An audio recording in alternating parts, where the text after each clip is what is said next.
Are We There Yet? The ultimate guide for travelers. Getting Around, presented by CNIB.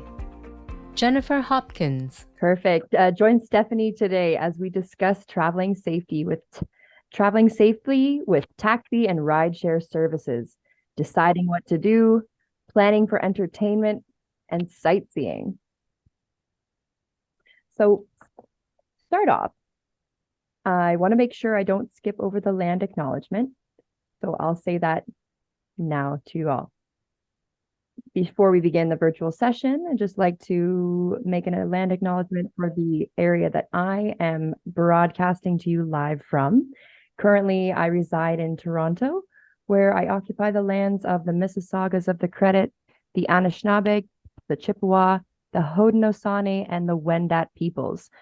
I would like to pay homage to these ancestors, providing us the opportunity to work, learn, and play. And I urge everyone, if not already doing so, to find out and pay homage to the Indigenous peoples who have cared for and occupied the lands that we currently stay on. Thank you. So I'll start off with a question here. We're talking about taxi and rideshare services and deciding what to do and make sure that we travel safely. So, Stephanie, once you arrive at the destination for your trip, how do you decide what tourist attractions and places you'll visit? What are the factors that you consider?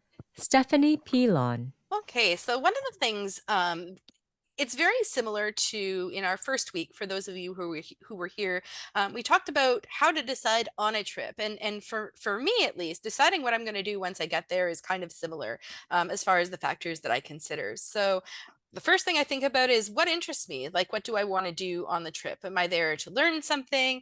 Am I there just to have fun? Am I there to relax? And that's going to influence kind of what I choose to do while I'm there. It might be a little bit of both. It might be education, might be fun.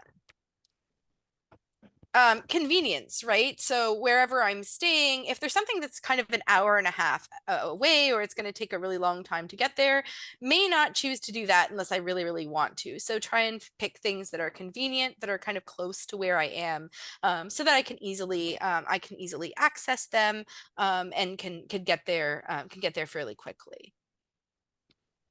And also other plans for the trip. So kind of if I've got other plans and there's something that's very close by that might be kind of a quick thing to tack on, then I might do that as well.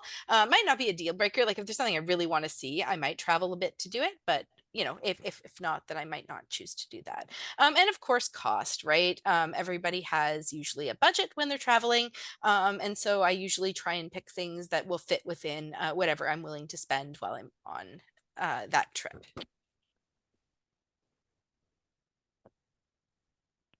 What about you, Jen? What are some of the things that you consider when you're picking where to go?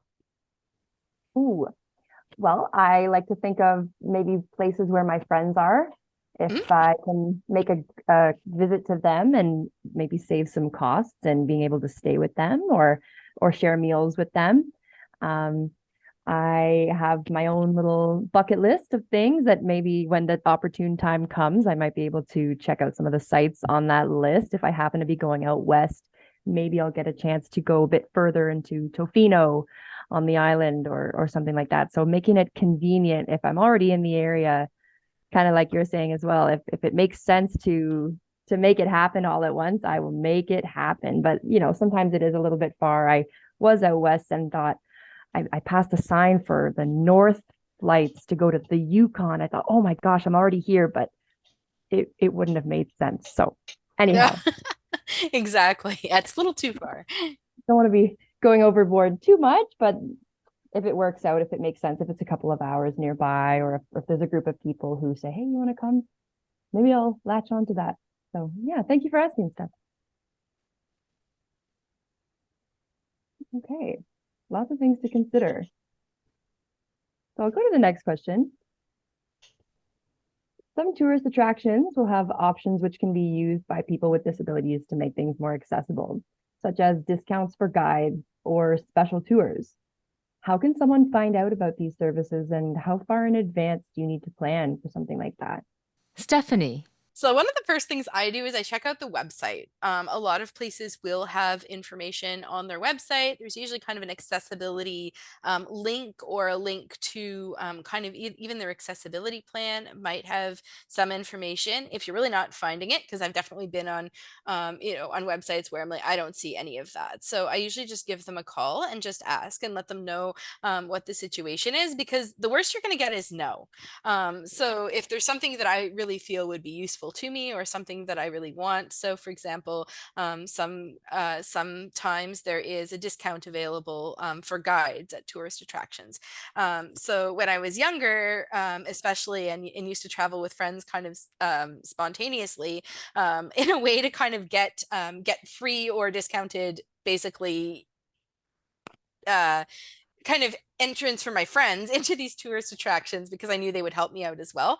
I would see if I could bring someone as a guide. So that's one of the first questions I usually ask, is if there is, especially if you do have someone that you're traveling with, if there is a discount for them as to be a sighted guide, if they're willing to kind of do that. And then there is also sometimes there's special tours. So I've definitely seen it's very popular in Toronto.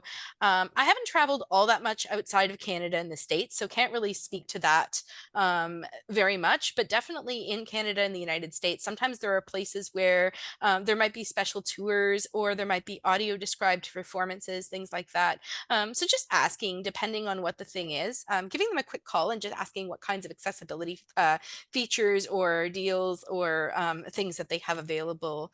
There might be information there, and they might be able to help you out if you can't find it on the website. It's always a good idea, I think, to plan as far ahead as you can. So it's great to do things spontaneously, but usually, especially if you are wanting them to provide a very specific service. So if you want somebody to guide you around at the place, or you're wanting very specific assistance when you get there, probably a good idea, kind of like we talked about with airports, to try and plan as soon as you know. So as soon as you know that it's somewhere that you'd like to go, just giving them a call or checking out their website, or both, and seeing what might be available for you. And not all places will have accessibility kind of services or perks, but it's definitely a good idea to ask, because a lot more do now than used to. Definitely. It's Jennifer again, and I just want to add, I was planning a few trips this summer to Niagara Falls with some of our youth, and they didn't have anything explicitly labeled on their website, but just like you're saying, I'll call around and see what kind of things are available. And I got forwarded to a couple people a couple of times, even though they hadn't written anything down about accessibility. I was able to find out from someone who worked there directly that they had a free privilege for folks coming as support people, which made it Nice. a lot easier to choose what transportation we'd be using, seeing they've made it convenient for us to be able to choose them. One thought on that, however, when I was there in person, 3 or 4 months after the calls and initial planning, we did get to the window, and unfortunately, we're not aware that it was a cash only ticket counter. Oh no. We do plan for this. This was for the SCORE program, which has been running for a couple of decades now. So folks involved do know how to be prepared for these things, and we did have some cash available. But at that point, 25 or so folks taking transit would add up quite quickly. If we weren't prepared for that, it would have thrown off the beginning of our day and the entire excursion. So just maybe double checking, triple checking. Just wanted to add that there. Lots of things available, though, when you do ask for it. Absolutely. Great, fantastic. So, what are some of the options you can use to get yourself to and from excursions while on the trip? And what are some of the challenges and benefits of each option? Stephanie. So there's a few things you can do. Public transit is one of my favorites because you tend to see some really interesting stuff, depending where you are, especially in larger cities. If Mhm. you're kind of willing to deal with, the figuring it out of it all, it can be a really cool way to see the city and kind of get a sense of the culture of the city. So it can be kind of fun. Um, there is also sometimes discounts. Again, always I'm a coupon person. I use coupons for everything, so if I can get a discount, I will use it. So you can sometimes get a discount on public transit. I will say not always. I think I know for a lot of us, we're very privileged in a lot of parts of Canada where we do get discounted or even free public transit. That's not always the case. So your CNIB card will not always get you, free transit. Even where I am, I've had people come to visit me in Sudbury, and we get discounted transit, but it's not free. And I've had people come to visit me from Toronto, and they are shocked that we don't have free transit in Sudbury. So just making sure that you know that in advance, knowing whether you can use a credit card. Sometimes you can use a credit or debit card on public transit. Sometimes you need a special kind of card or pass. Just knowing all of that information before you do it is important. It might be a little difficult to navigate, and it might be time consuming to figure out. So there are definitely places in Canada and the United States, and definitely I'm sure elsewhere, where there aren't things like audible stop announcements, where there aren't those kind of perks available. So making sure that you know that in advance as much as you can. And one way to find that out is also to reach out to, if there is, depending on where you're going, basically an organization that helps that's provides services to blind people in that particular city or in that area. They might have information for you on what kind of accessibility features might be available on buses, as well as the transit website for the city, or for the location. It's a good thing to check out as well, because there will usually again be, particularly in Canada and the United States, where we have accessibility legislation, there's likely going to be information about the accessibility features available on buses, so kind of what you're heading into. And same with schedules, right? You want to know the frequency of the public transit if you're going to use it. There's nothing worse than being kind of stuck somewhere and then realizing that the next bus doesn't come for another hour and a half. So knowing kind of what your limitations are in some, especially in smaller locations. As someone who grew up in Northern Ontario, I can definitely attest to this, that sometimes the transit stops running fairly early.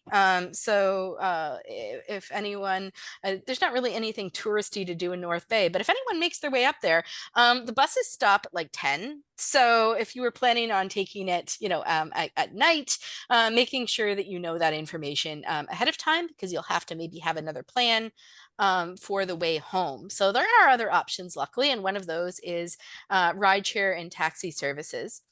So they can be booked in advance in a lot of cases, which can be really helpful if you are kind of on a schedule or you're wanting to be somewhere at a certain time. They may be the most direct option, getting from one spot to another, especially if you don't know the city or you don't know the transit system. I know for me, depending to why I'm going somewhere, if I'm going with friends, I might be a little bit more adventurous, but if I'm by myself, I know me personally, I'm not really wanting to take chances. So that's an individual kind of preference, but that's why I oftentimes will use a rideshare or taxi service if I'm traveling kind of in an area that I don't really know, especially if I'm on my own.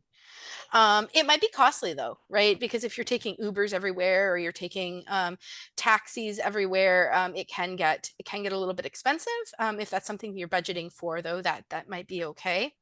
So that's kind of ride share and taxi, and we'll get into that in a little bit. But the other option might be specialized transit services. So some places do have options for people who are from out of town, who have disabilities and who might be eligible for specialized transit. So not every place will allow people from outside the city to use their specialized public transit service or specialized transit service, but it is definitely worth looking into if that's something that you want to do. They may be able to accommodate you while you're visiting the city. Um, it can be a way to get good service as far as getting drivers that are specifically trained to work with people with disabilities.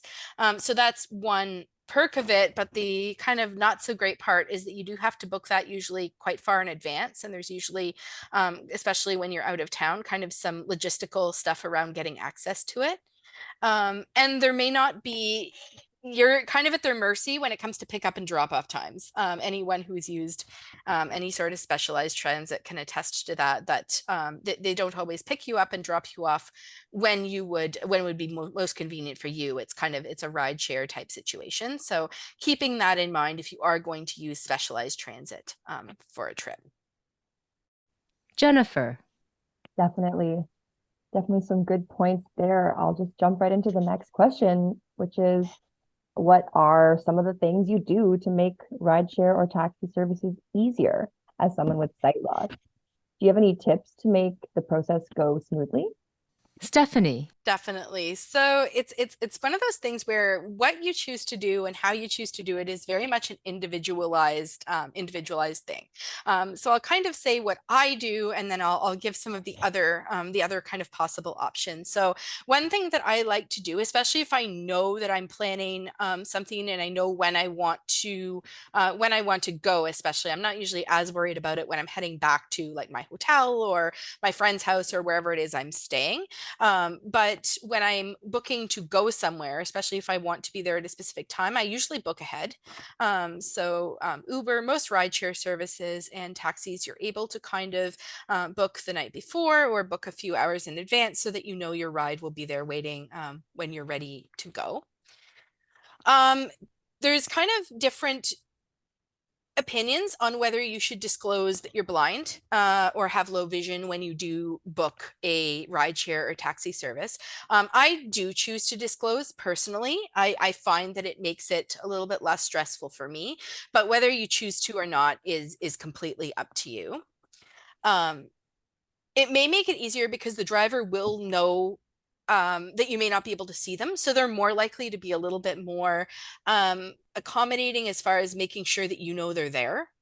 If they don't know that someone blind is looking for them, they might be kind of sitting there honking their horn. And if there's several cars pulled up there, it's never a fun game to be going up to a random car and being like, "Are you my taxi? Are you my taxi?" And it can also be a safety concern.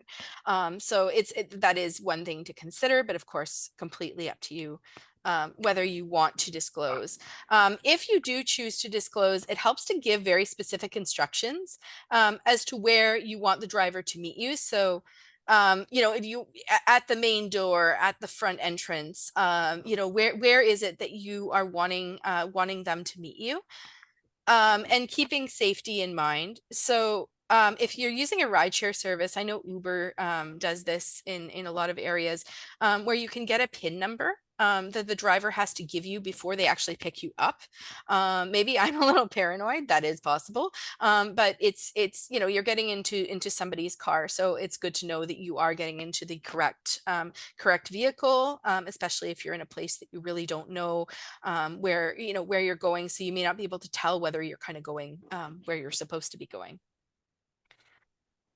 And they can let you know, you can also ask them to call, to address you by name when they arrive. And most drivers will do that as well.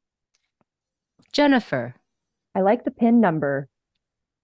That is super convenient. Uber, I don't think it's been that long. It was over COVID. I feel like that happened. And I've used it a couple of times, again, especially if I'm traveling alone. Just being, a woman, I'm completely blind for those who don't know me.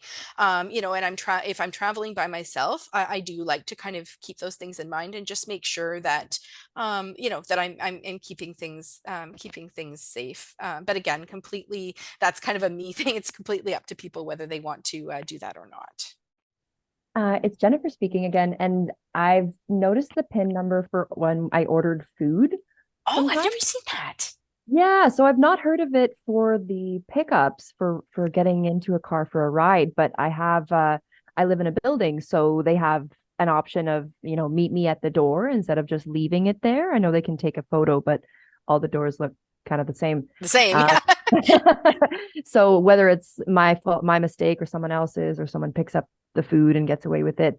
I ask them to meet me at the door and they will tell me the PIN and hand it over. So I can be sure, here I am, you're giving me my food, and they can be sure, yes, it's the right person eating the right meal. So I think that makes total sense. And especially getting into a car, if you're being picked up from a busy place at like an airport or a station, yeah, there would be a lot of people just eager to get their ride going, pick up someone who looks like they're being waiting to pick up and roll on, and might not find out that they're in the wrong car. So I'm just wondering, do you have any other tips on that? I'm considering sometimes you're able to phone the driver when you're looking for them, when they're coming to meet you. Stephanie. I've definitely done that, or texted them as well, and kind of said, one of the convenient things sometimes about being blind is you're very noticeable. I am a guide dog user, but I have traveled with a cane as well. So sometimes it's helpful to just say, call the driver and say, hey, I'm standing here, I have a white cane, or hey, I'm standing here, I've got this guide dog, which can cause its own fun sometimes. But just letting them know that where you are, and describing yourself a little bit just helps them to be able to find you. Sometimes too, the convenient thing is you call them and you hear their phone ringing from a car nearby. I've had that happen once or twice, where you can hear the phone ringing and then they answer, and you can hear them on your phone as well as in their car, and then you can just kind of be like, oh, I see you, and walk over to the vehicle. So I've done that as well. Jennifer. These are all the things that come into play trying to make it work. That's actually really funny because that's my own voice on echoing on speaker. On speaker, yeah. I don't know how many I've done that a few times, and it sometimes works quite well. Jennifer. If it works, I think that's all we want. We just want it to work. So Exactly. That's an idea. Definitely. How about I do one more question, and would we like to open it up for audience participant questions after this next query? Sure, sounds good. All right. So here's a follow-up. You said you are a guide dog user, and I just want to ask some more about that. What are some additional considerations for guide dog users when using rideshare or taxis or Ubers? Stephanie. For sure. So in Canada and the United States, pretty well, like basically everywhere, you do have the right to access rideshare and taxi services with your guide dog. I don't know anything kind of outside of Canada and the United States as far as legislation. So if you are traveling anywhere outside of those two countries, it's probably a good idea to kind of look ahead so that what the local legislation is where you're going around guide dogs and access to rideshare and taxi services. As with anything else, it's up to you whether you want to disclose that you are a guide dog user when you call the cab, or if you want to call or text the driver. Let's say you've booked an Uber. Once someone accepts your ride, it's up to you whether you want to call or text them and let them know that you do have a guide dog. I like to do that personally. Again, it kind of takes, for me, the anxiety out of, oh my gosh, are they going to accept me with my dog? Is it going to be okay? Is there going to be a confrontation? That kind of thing. I've definitely had that happen to me in the past, where my dog was actually almost hit by an Uber driver trying to get away from us because he didn't want to take my dog. And so after that, I became very kind of picky about that. And so I do personally text or call and let them know that I have a guide dog with me. I'm very specific about that he's a service animal, and that he's traveling with me. There's definitely been still times where the driver gets there, even though I've texted them and let them know, still gets there and says, no dogs, no dogs, and takes off, or, that kind of thing. If they do that, I usually just report it to the company, but it's up to you whether you want to kind of do that or just get another ride. It's sometimes when you're especially if you're kind of on vacation, maybe you just don't want to deal with a guide dog access issue right now. Maybe you just want to let it go and get another ride and get to where you're going. And that's okay. I always like to tell people that that's okay if that's what you choose to do. No one's going to get mad at you for not being like super blind advocate and, you know, getting your stuff, reporting it. But if you do want to, sometimes people feel better. If they do, then Uber does have a reporting process that you can use. If you're using Uber, Lyft, I believe, is the same thing. I haven't used Lyft as much, but it does have a process to report. And then taxi companies, generally speaking, I will call the dispatcher back and ask to speak to a manager and let them know that their driver denied access to a working guide dog if I am looking to report it. Another thing that I've done when I'm traveling is just making sure as much as I can that my dog is well groomed and that he's brushed. I often will bring, I have a very thin towel and it has a few purposes. It can dry off my doggo if he's wet. So there's nothing worse than traveling with a wet dog. So if there's a possibility of rain, it's kind of nice to have the towel anyway. And then I also spread it on the floor of an Uber or a taxi for my dog to lie on while we are traveling, because then at least there is less hair in the driver's vehicle once I leave. So just trying to be respectful, you know, of them and their vehicles, as well as wanting my rights to be respected as a guide dog handler. Jennifer, That's such a great idea, having the small towel. Wouldn't have even thought about that. And have it to be thin so it can fold up really small and have it just whipped out as needed. What a great idea. And of course, just being considerate of yourself and how you're handling what's going on and making it easier for you to have a easier trip. And Steph, I want to say that it's really good to hear you know, all these ways that you can make up for something that's gone wrong. If you did need to report it, there are ways to get in touch and make sure that, you know, there's some fairness coming out of some probably very pesky situations. But I'm also interested to hear that sometimes you just might not want to deal with it right now, and that's totally okay. And just especially hearing from the advocacy team, like knowing where your energy is, and if it's not worth it in the moment, you know, maybe it's not, just knowing that these options are available. And of course, the option to just kind of shrug and say, well, let's just keep going, Yeah. and try to keep things from hitting the speed bump and crashing down. You can hit that speed bump and maybe move on. So thank you for saying that. I think that's really important to hear. Steph, do you have any tips for using public transportation when you're in a new place, a new location? Stephanie, For sure. So, one of the main things, and I did kind of briefly touch on it a little bit earlier, is making sure that you do your research, right? There's nothing worse than getting on a bus and thinking the fare is 250 and you have enough change and then it's 350 and you don't. Those kinds of things, just making sure that you know ahead of time where, you know, where you're going, what the route's going to look like, kind of planning your route in advance, knowing where you have to transfer, and that kind of thing. So keeping that in mind.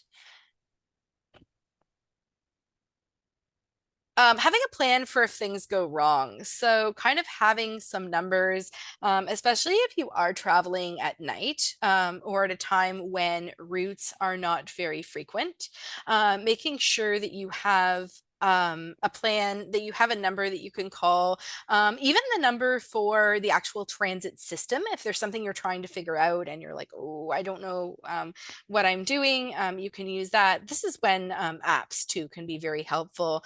Things like Be My Eyes or Ira. Be My Eyes, total side conversation, but does have this very cool AI thing now that I'm kind of obsessed with, taking pictures and sending it to this thing just to see what it says. But that's just me. But anyway, it can be useful in those kinds of situations as well. having kind of a ride share app available or an app for a local taxi service in case you do get stuck and just kind of want to end the situation. I've definitely been in situations where, I was trying to transfer and couldn't find the transfer, that kind of thing, and just kind of went to the closest address, figured out where I was, and just called a cab because I didn't feel like, trying to figure it out, or I've missed a bus and it's an hour until the next one. So kind of having an idea of what you're going to do if something does go wrong, and having some kind of plans in place. Again, connecting with an organization that serves people with sight loss in the area that you're going, whether that's, CNIB or an American Foundation for the Blind or any of those kind of services, doing a little bit of research because they'll probably have some really great tips for you as far as using their local transportation system. A lot of at least again in Canada, I don't know so much about the United States. I haven't seen that as much there, but as with tourist attractions, there is sometimes an option to bring a guide on with you for a discounted or at no cost with public transit. That's fairly common. So again, finding that out and just knowing that, because it's a useful thing to know if you do have a guide with you, and also again being aware of the opposite, that not everywhere will have that built in. So just kind of knowing in advance so that you know what to expect when you get there.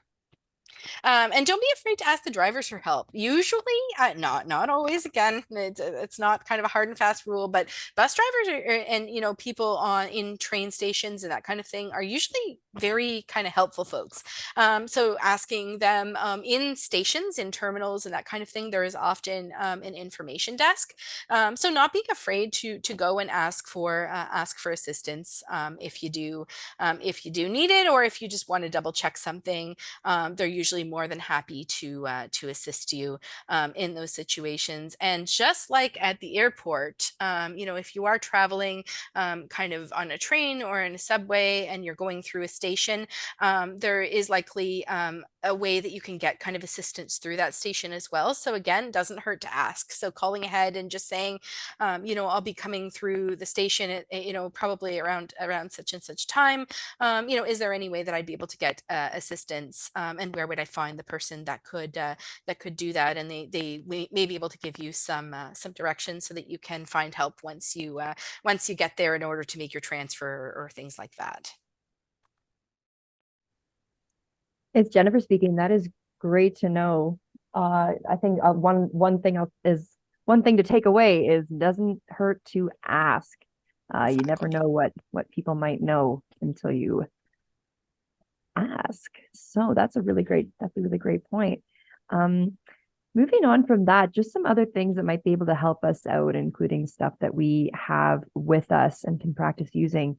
How do you use technology to assist you as a traveler who's blind? What are some of the apps and tools which are helpful? Stephanie.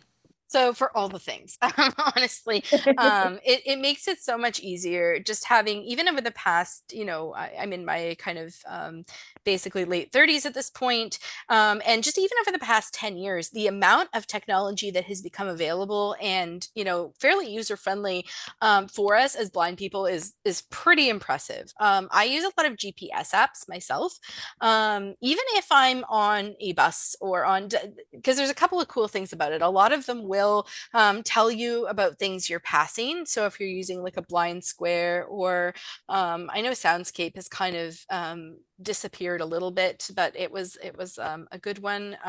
It still works for me. I don't know if it's not supposed to, but it does still work fine. And there's all kinds of them that you can use. Even things like Google Maps can be really, really helpful. But some of the more specialized ones, Lazarillo comes to mind, Blind Square, those apps that are very, very kind of detailed will tell you what you're passing. So it might be kind of neat, kind of in a new city, even if you are in a cab or an Uber or using public transit, to be able to see what you're passing, because there might be something there that you might be like, oh, I want to go check that out later. So it's always kind of nice to know for that kind of thing. If you do have a phone and you don't usually have data, so I've heard a lot of people say, you know, they use their phone on their Wi-Fi, and then they don't have kind of access to it when they travel. A lot of phone companies will have kind of temporary data plans that you can get. So you can get it for, you know, let's say, you know, a month or something, and then cancel it after, so that you have it available during your trip, because it can be really, really helpful to have access to the internet and to apps like, you know, the GPS apps or Be My Eyes or that kind of thing, especially in kind of tricky situations where it's things you're not expecting, because then you can use those to problem solve. Kind of some of the useful apps, the ones that I use the most when I travel, are Google Maps, to kind of map out a route. It will also be able to tell you public transit schedules. So you know, this isn't necessarily traveling, or at least for me, but when in Sudbury here, our transit schedules are not accessible, because that would make too much sense, but you can access them on Google Maps. So, you know, if you are traveling in an area where the actual schedules may not be super user friendly, you can access them oftentimes in Google Maps. Blind Square is good for, especially if you're walking. There is a cost to Blind Square. I'm not sure how much it is now, because I've had it for a very long time. But there is a bit of a cost to that one, but that can be a useful GPS app. It's fairly detailed. And the other ones, of course, are Ira and Be My Eyes. Again, Ira, there is a cost to use it, but Be My Eyes is a fairly good alternative. Just knowing that with Be My Eyes, the person that is assisting you, so for those who, if there's anyone who doesn't know, Be My Eyes and Ira are both apps where you are connected with a sighted individual who can assist you. So the main difference is that with Ira, they are paid individuals. So they are paid and they are specifically trained to assist people who are blind. They also have kind of access to, they can kind of see where you are a little bit. So they're able to kind of look at a map and see where you are. So might be able to give you kind of some assistance as to where you need to be. Whereas with Be My Eyes, it's strictly what they can see with the camera. So they may need, but if you know what you're looking for, I've definitely used it in travel situations, and been able to find what I'm looking for using that. So those are all, technology is definitely your best friend when you're traveling. And then the nice thing about that too, if you do have data on your phone, is if you need to quickly access a website real quick. So if it's a, you know, whether it's the travel, the website for the transit system that you're using, whether it is a rideshare app, whether it is something to look up maybe the schedule, you know, maybe you've changed your plans and you want to know the schedule for one of the attractions that you're visiting, you can look it up, or find the number for security or that kind of thing. So definitely a phone can be a lifeline when you're traveling. It's Jennifer speaking, and it's just so amazing to hear about all these different apps. I'm wondering, when using an app for the very first time, do you have any advice on how to learn how to use it? Are there tutorials available and such like that? So it definitely depends on the app. What I will say is that definitely if you're wanting to use an app while you travel, probably a good idea to kind of play with it a little bit beforehand. So kind of take a look at it, see how to use it, because there's nothing worse than being in a situation, especially if it is kind of an emergency situation and you're wanting to use the app, say to get assistance, and you don't know how to use it, or it's needing access to your microphone all of a sudden, or it needs this or that. So definitely a good idea to have everything kind of set up and logged in before you go on your trip. Honestly, a lot of the time there is a help section or kind of a tutorial section that will guide you through using the app, and sometimes just even just fiddling around with it. You likely won't break anything. There's no app that's going to do anything. It shouldn't call 911 on you or anything like that. So being okay with doing that and just kind of fiddling around and figuring it out, but probably a good idea to do that before you leave on your trip. It's Jennifer. Yeah, that's always a good idea, is just to do a couple warm up practice trips or practice runs through these things, even just to go to the usual places you might already be familiar with, see if it works. I love looking at Google Maps, and I have a better route to go down than maybe Google Maps does. But then Oh, again, yes, that's always fun. because because I can go back a tiny bit, because Google Maps doesn't like to backtrack in any way with distance or direction. Even though I know, because I've grown up here, that maybe if I crossed the road and I took this other bus, I'm technically backtracking, but it might be faster. Anyways, that's a little bit of a blurb from me. Okay, getting right back on track. Thank you for sharing that. So before we do any more questions from participants here, do you have any other tips for us about getting around a new city safely and accessibly? Stephanie. I think just making a plan. And so a couple things. First, kind of making a plan, and I've talked about that a few times. I am a planner, so I might do this a little more than, there may be some people that love the spontaneity of it and kind of enjoy doing things kind of on a whim, and that's totally okay. But just making sure, when you are going somewhere new, that you have a plan for if things do go awry, so that you have a phone with you that is charged or has charge in it, that you have, maybe a little bit of cash on you in case, something goes wrong with credit or debit cards, or you're in a situation where all of a sudden, like Jen described, it's cash only, and you need that with you. So having that with you.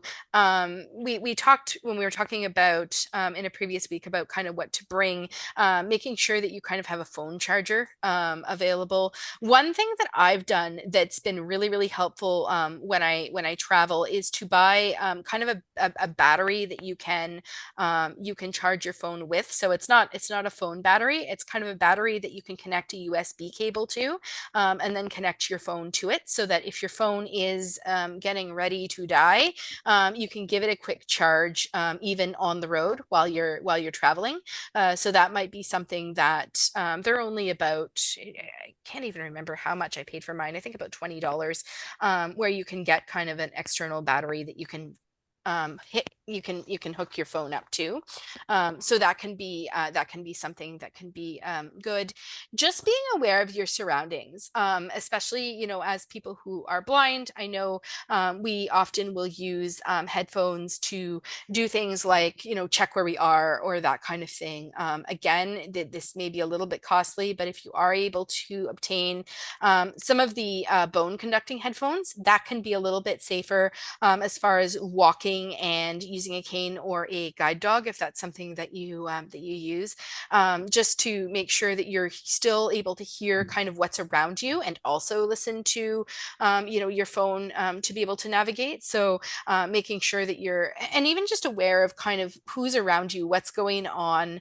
Even if you are maybe a little disoriented, kind of trying not to appear lost, especially at night.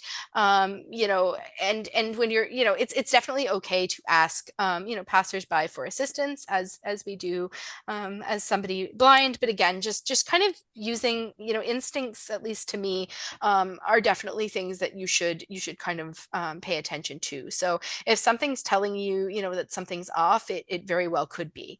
And so just kind of paying attention to your surroundings, and just using common sense as far as safety. Again, like, maybe traveling there are times where you may not have a choice, but if you can help it, traveling alone at night, especially in a large city, may not be the best plan. Kind of being aware too, of areas that you may wish to avoid, especially if you are kind of, again, in a country outside of Canada and the United States, just knowing kind of what's around you, and where it's safe to go, kind of as a tourist. So just keeping all of those things in mind. The other thing that I kind of try to do is keep money and things that I really don't want people to steal fairly kind of close on my person. So not kind of putting it in the outer pouch of a backpack or something like that, because it would be very easy for someone to kind of take that from you. So keeping things like passports or that kind of thing, either in a safe location or on your person, where it's unlikely that somebody is going to be able to get that from you. It's Jen. That's such a good point, is to just have it as close to you as possible. If you did happen to drop your bag or something, or needed to get away really quickly, at least you have the most important things right on you. And I love your thought about the power bank. I was going to ask if that's something you find yourself using, because it's becoming more and more common to just have it on you. I definitely need to get a good one, because we use our phones so much, and of course the battery gets used up when we use it. And just wanted to open up that thought again about the bone conducting headphones. I've seen a lot of people using those, and as much as we have like sound canceling headphones, I think it makes a lot of sense to just totally be aware as much as possible of what's going on around you, with those headphones that sit just on the side of your face, resting about on your cheekbones or on your skull. Very, very cool. And I think a lot of them are waterproof, because Yes. That's actually a good point. If you're going to invest, definitely in some bone conducting headphones, get some that are waterproof. It's kind of one of those things. It's very easy. Actually, it's funny. This was actually at SCORE last year. I had AirPods that I was using to present with, because I was presenting to the SCORE group, and had my phone and was presenting from my phone, and was using my AirPods, which unfortunately took a bath when my water bottle leaked all over them, and they have not worked properly ever since. So definitely, if you're going to bring a headset, not necessarily a safety thing, but definitely if you can have one that's waterproof, probably good if you are bringing a water bottle with you, as you probably should if you're depending on when you're traveling, but always important to keep hydrated, but also to prevent your earphones from taking a bath. Jennifer. I've not heard of AirPods taking a bath. It was very unfortunate. It was very sad. I've been caught in the rain so often lately. I have a Ziploc for electronics in my backpack now. I use a plastic Ziploc bag for my cords and loose things like that. It's a good way to keep track of them too. That's smart. I'm going to start doing that. Oh, I use Ziplocs for everything. It is key, because it keeps stuff waterproof, and it's all sealed in. If crumbs or your lunch escapes, maybe it won't get crumbs or something melting on it. Or you can tell I might have had all of these things happen to me before. Exactly. As anyone does, I think.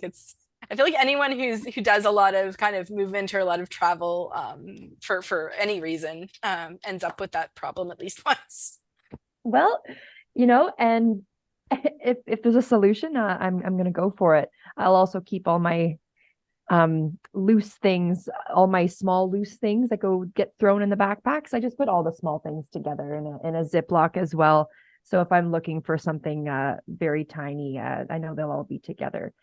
So just all the small things. Absolutely. It just makes it so much easier. Like, I know earlier someone was talking about packing, a little bit of a tangent, but just, having things organized when you travel. I am not by nature the most organized person. I'm very kind of chaotic. But when I travel, all of my stuff is kind of, packed in certain places. I know what pocket or baggie or, whatever a lot of my things are in, because it just makes it so much easier and less or more enjoyable when you're able to just know exactly where your stuff is when you're looking for it. So definitely helpful to do that. Jennifer. Absolutely. And taking stuff out of the place it should be and being sure, this is a note to self, to put it Yes. back where it Back. came Yeah. from. Imagine. Very hectic to be looking for something where I just had it and it came out of this pocket the last 20 times, but I thought I'd be smart and leave it on my jeans pocket, and now I can't find it, even though it's right in my pocket. It's funny things, small things. We did have a question in the chat. I want to make sure I don't forget to ask that, but just to did I have any other note here? No, we have talked extensively about some very good things, and I do hope that we could talk more about packing at some point, because it is For sure. such a good thing. I know we had a pre-camp session for SCORE, and we had a bit of a just advice on how to pack things so you can find them. And I know that Yes. folks often use those packing cubes. So they're very collapsible, condensable, lightweight bags, but you can open them up and they are zippered. So you can put your clothes or certain things, maybe your clothes for the next day, or whether you want to have all your socks together for some reason, and just having those kind of neatly ready to, even if they're not folded and perfectly organized, at least you can reach into this bag and be able to find whatever thing you are looking for from sorting it that way. Stephanie. Absolutely. And I know we've talked before too, in these calls around locating luggage and finding luggage, and air tags are your best friend. My partner, a couple of times now, he travels frequently by bus to and from Ottawa for work and things like that. And he a couple of times his suitcase kind of went AWOL, and he's had air tags in them, and we've been able to track it. So we at least are able to figure out, where it went or where it was left. So definitely worth having those available as well. Jennifer. Absolutely. And talk about technology advances. Can you imagine being able to find the things you're looking for? Fantastic.